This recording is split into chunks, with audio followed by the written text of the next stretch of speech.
মার্কিন প্রেসিডেন্ট হিসেবে শপথ নিয়ে একের পর এক নির্বাহী আদেশে সই করেন ডোনাল্ড ট্রাম্প। বাতিল করেন পুরানো অনেক আইন। অভিবাসন থেকে পরিবেশ, সরকারি নিয়োগ থেকে নাগরিকত্ব, অভ্যন্তরীণ ও আন্তর্জাতিক অনেক গুরুত্বপূর্ণ ইস্যুতে নির্দেশনা জারির মাধ্যমে ওলটপালট করেছেন অনেক কিছুই। পরে সংবাদ সম্মেলনেও নতুন প্রেসিডেন্ট খোলামেলা কথা বলেন বিভিন্ন বিষয়ে।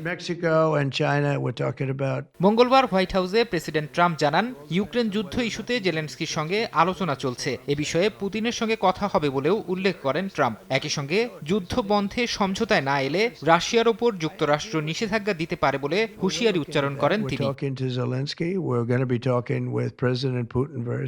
চীন ও কানাডার উপর যুক্তরাষ্ট্রের শুল্ক আরোপের বিষয়ে আগে থেকেই তুমুল আলোচনা চলছিল। এবার আরও এক ধাপ এগিয়ে সংবাদ সম্মেলনে ট্রাম্প হুমকি দিলেন ইউরোপীয় ইউনিয়নের ওপর বাণিজ্য শুল্ক আরোপের। তিনি বলেন, যুক্তরাষ্ট্রের সঙ্গে দীর্ঘদিন ধরে ভারসাম্যহীন বাণিজ্যিক সম্পর্ক আছে ইইউর। এই অবস্থা পরিবর্তনে বাণিজ্য শুল্ক আরোপ ছাড়া পথ নেই বলেও উল্লেখ করেন তিনি।